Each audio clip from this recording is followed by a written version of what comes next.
Hi there. So I just wanted to do a quick follow-up on the reactive lists and objects.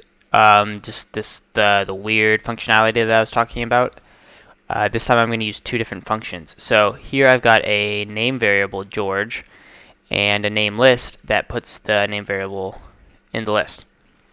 Okay, so this changes the variable just directly, and then this changes the list directly. Okay, and then you'll see they're both just printed out here.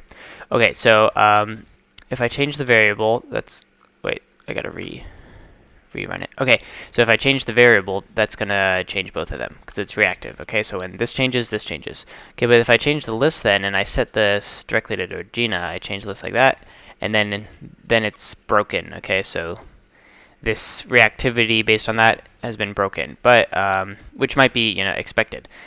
But here, the interesting thing is if I click change list and I set this to that and then I change variable, it seems as though it has not been broken.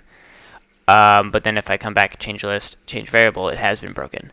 So again, I don't understand why it's doing that. If you do, you can let me know if this is just weird functionality, if it's supposed to do that.